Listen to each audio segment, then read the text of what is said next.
구독 서비스인 카카오톡 서랍입니다. 해지를 하려고 했는데 구독 유지 버튼만 보입니다. 화면을 한참 내리고 나서야 비로소 해지하기 버튼이 나타납니다. 구독과 해지가 동일한 화면에서 보이도록 해야 한다는 국민권익위원회의 권고를 교묘히 피해간 겁니다. 구독 서비스의 해지가 그 소비자 원하는 대로 잘 되지 않아서 그동안 소비자 피해나 불만이 굉장히 많았죠. 그래서 이거에 따라서 이 권익위 그 권고안이 나온 걸로 알고 있는데요. 그리고 소비자가 해지를 하기 위해서 버튼을 찾는 것이 수월하지 않다라고 하면 그야말로 소비자로 하여금 실질적으로는 해지를 막는 그야말로 소비자 기만에 해당된다 이렇게 볼 수가 있겠습니다. 멜론의 경우 애플 휴대폰 사용자는 앱 내에서 해지가 불가해 따로 웹사이트를 찾는 수고를 들여야 합니다. 이처럼 해지가 어렵다 보니 무료 사용 기간이 지난 후 자동 결제로 넘어가고 문제를 느끼더라도 쉽게 포기하는 경우가 많습니다. 해지 과정이 복잡해서 이제 소액이다 보니까 그냥 무시하고 그냥 사용하는 것 같아요.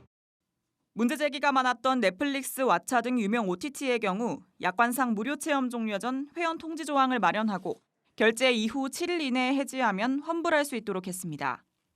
하지만 엑스프로파일 등 상당수 중소 어플들은 여전히 배짱 영업을 하고 있습니다.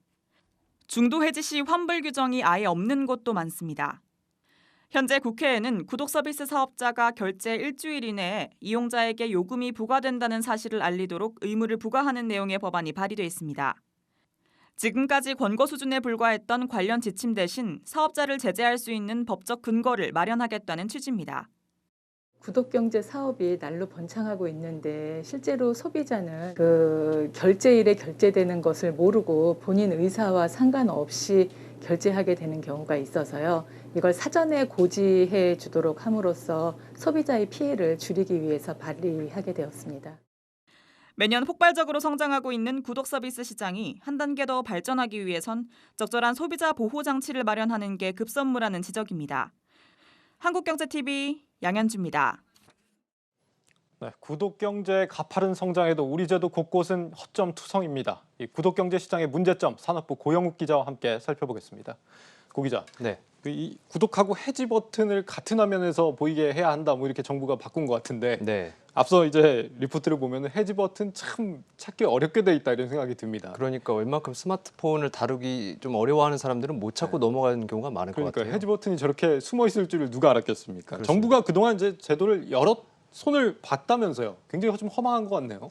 그렇죠. 그러니까 앞서 양 기자 리포트에서 보신 것처럼 공정거래위원회가 이제 넷플릭스나 왓챠, 웨이브 같은 이런 OTT 서비스에 대해서는 좀 구독 해지와 관련한 소비자 약관을 좀 손봐라 이렇게 이제 시정 명령을 내렸고 네. 이제 이 주요 내용은 언제가 자동 결제일인지 그리고 이제 그거를 일주일 전에는 알려주고 자동 결제로 넘어갔다 하더라도 결제 일주일 이내에 사용한 이력이 없으면 그냥 구말 없이 환불해줘라. 이 내용이 골자입니다. 예. 그래서 이제 이게 정말 잘 시행되고 있는지 이 제도가 이제 시행된 지 한 6개월 정도 지났습니다. 그래서 좀 쭉 양 기자와 함께 살펴봤더니 예. 뭐 이 부분에 대해서는 잘 지켜지는 모습이었습니다. 다만 이제 그 OTT만 그렇다는 겁니다. 그 당시에 손대지 않았던 나머지 영역들은 여전히 사각지대에 남아 있습니다. 방금 전에 얘기한 그런 그 제도 개선은 OTT에만 적용이 되는 거였어요? 네, 그렇습니다. 그렇군요. 앞서 리포트를 보면 이제 X 프로파일이라는 곳이 네. 이제 중도 환불 규정도 없고 배짱 영업을 한다 이런 얘기를 앞서서 했는데 네네. 여기는 어떤 플랫폼이에요? 그러니까 X 프로파일이라는 곳은 이제 SNS에 내 SNS 계정에 누가 방문했는지 좀 궁금한 사람들이 있잖아요. 그래서 이제 그런 거를 좀 알려주는 서비스를 하는 곳인데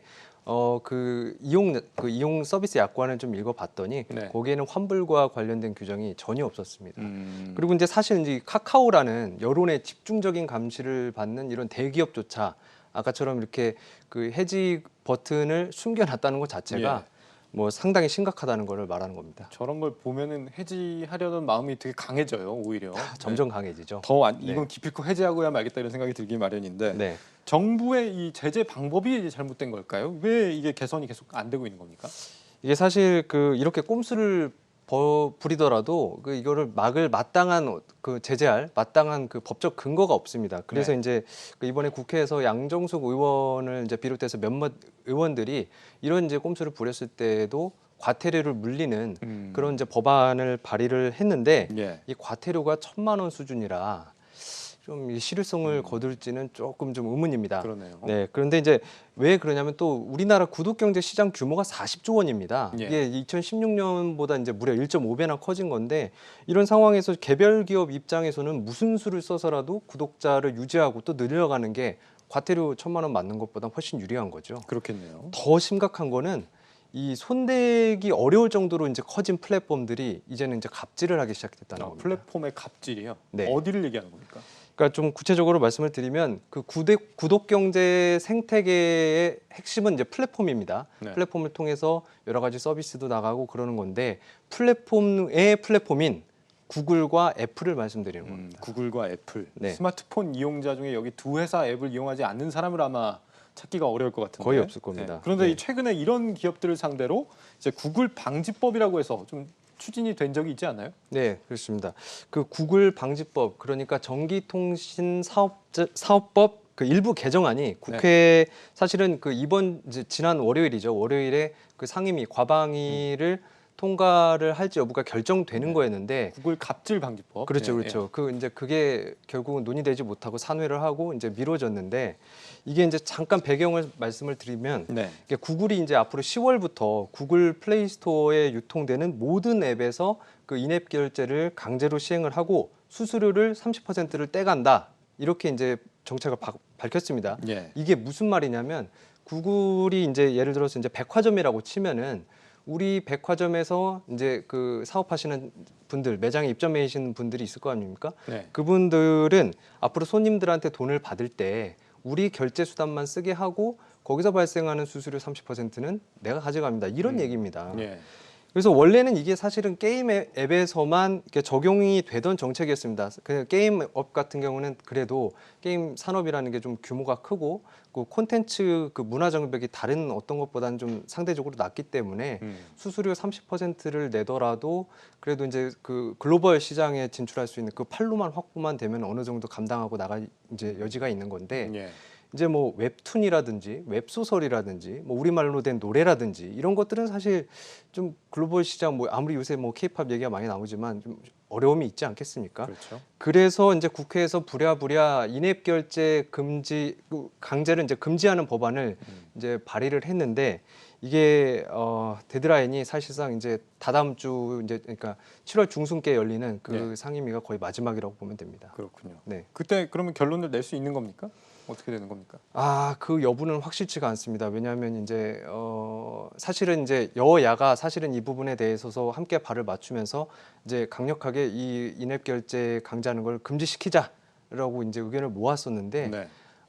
이제 야당 쪽에서 이거는 여러 가지 이슈가 있을 수 있으니 좀 한 발 물러서는 모습을 보였었거든요. 여러 가지 이슈가 있을 수 있다. 네, 뭐 네. 어떤 이슈를 얘기하는 거죠? 좀 이제 구체적으로 말씀을 드리면은 이제 첫 번째는 구글이 이제 국내 여론이 너무 안 좋으니까 30% 너무 비싸다 말이 되냐 이러니까 그래 그럼 우리 15%로 좀 해줄게. 그래서 이제 반값 정책을 내놓으면서 한 발 물러난 모습을 보이니까 쟤네가 저렇게까지 하는데 좀 지켜보자 이런 반응이 나오고 있는데 사실 우리 그 국내 인터넷 기업들의 반응은 좀 결이 다릅니다. 그래서 네. 그 내용을 한번 들어보시죠. 네.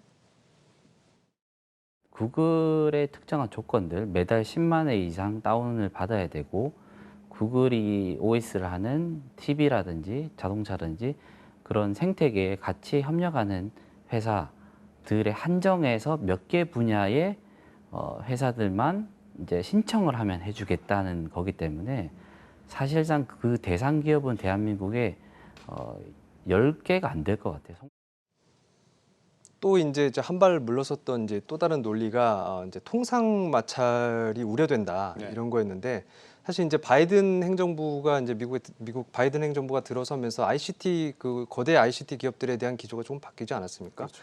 거기다가 이제 그 미국 내에서도 주정부 단위서부터 해서 여러 가지 이제 구글의 이런 좀 그 과도한 독점적 지위를 이용한 이런 행동에 대해서 좀 견제하려는 움직임이 있어요. 그래서 이거를 자기들 힘만으로는 또 할 수 없으니 국제적으로 공조를 해서 좀 이 문제를 해결해 보자 이런 움직임이 있기 때문에 이 그 통상 마찰 이슈는 사실 문제될 게 없다는 게 이제 인터넷 기업들의 이제 생각입니다. 그렇군요. 이렇게 네. 다국적 기업에 끌려다닐 수밖에 없는 게 사실 이제 스마트폰을 쓰려면은 구글 아니면 애플이잖아요. 거의 대부분이. 그렇죠. 그러다 보니까 네.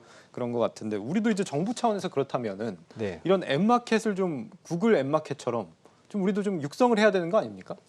그렇습니다. 그 사실 정말 이 적기에 했으면 좋았을 텐데 참 이 늑장 대응도 이런 늑장 대응이 없다 이렇게 좀 말씀을 드리고 싶은데요. 그 원스토어라고 혹시 아시나요? 이게 그 우리 예. 토종 이제 들어는 앱스토어입니다. 봤습니다. 예. 그 지난 2016년에 그 국내 ICT 간판 기업들이죠. 통신 3사와 그리고 네이버가 손잡고 만든 곳인데 그런데 이제 정부 공공기관 앱 중에 이 구글 플레이 스토어나 애플 앱 스토어에 등록된 앱들이 거의 평균 한 90%가 넘어가는데 예. 이 토종 국산 앱마켓에 등록된 공공 앱이 불과 25%에 불과합니다. 이게 행정안전부가 이제 최근 며칠 전에야 이거 모두 다 등록을 시키겠다 네. 이렇게 이제 밝히기는 했는데 이런 상황에서 제대로 된 육성책을 기대하기 어려운 거죠. 이제 오죽하면 지난 국감에서는 좀 이런 문제를 토종 앱마켓을 지원하는 문제를 좀 시급히 마련을 해야 된다 이런 지적까지 나왔습니다. 그러니까 토종 앱마켓이 있긴 있는데 정부조차 이제 앱 생태계 지원에 대해서 굉장히 무관심한 그런 상황이라고 할 수 있는 거군요. 그렇습니다. 사실 뭐 앱을 뭐 다른 나라가 개발한 걸 굳이 뭐 써야 될 그런 이유는 없는 거잖아요. 대부분이 그렇죠. 다 이제 네. 국산 앱들을 많이 쓰고 있기 때문에 좀 편하니까 쓰는 그렇죠. 건데. 국내 앱마켓이 이렇게 활성화된다고 한다면 충분히 이제 성장 가치가 있겠다 이런 생각도 드는데 말이죠. 그렇죠. 일부 대체가 되면 이제 이런 이슈에서도 어느 정도는 자유로울 수 있는 거죠. 네. 그런데 지금 같은 상황이면 결국은 이제 이런 글로벌 플랫폼 공룡들한테 네. 소비자들도 굉장히 좀 끌려다닐 수밖에 없는 뭐 자칫하면 이제 피해로 이어질 수 있는 그런 상황도 있을 수 있겠다 이런 생각이 듭니다. 네, 맞습니다. 그 당장 그 국내 앱 매출에서 한 65%를 차지하는 구글이 결제 정책을 이대로 강행을 한다면 거의 그 우리 기업들이나 소비자들이 입는 피해가 거의 한 조 단위에 이를 것이다. 이런 연구 결과도 있는데요. 네. 결국은 이제 이런 이제 기업뿐만 아니라 이제 고스란히 소비자한테까지 피해가 돌아오는 건데 관련 내용 한번 들어보시죠. 예. 독점이 강화되면은 결국은 그 피해는 고스란히 결국은 소비자에게 전가될 수밖에 없다고 생각이 들어요. 근데 플랫폼 경제 자체가 1인 독점 체계 아닙니까? 정보를 가지고 있는 한 기업이 시장을 완전히 제패하는 구조거든요. 2등, 3등은 존재하지 않는 그런 구조이기 때문에 이런 경제에서 우리가 어떻게 경쟁을 촉진하고 자유롭게 시장이 성장할 수 있도록 할 거냐 하는 것에 대한 새로운 대안이 아직은 이렇게 충분하게 마련돼 있지 못한 것 같아요. 저희가 연구 용역해서 이제 나온 경제 분석 보고서에 따르면 인앱 결제 강제로 인해서 추산되는 비용만 해도 경제 피해가 약 컨텐츠 업계 대한민국 경제에 미치는 영향이 한 약 2조 원 정도 이상의 경제 손실이 날 것으로 보고 있고요. 직접적으로 피해가 되는 게 과기부 조사에 따르면 1,500억, 매년 1,500억 정도 될 거다라고 지금 보고 있는 상태이고요.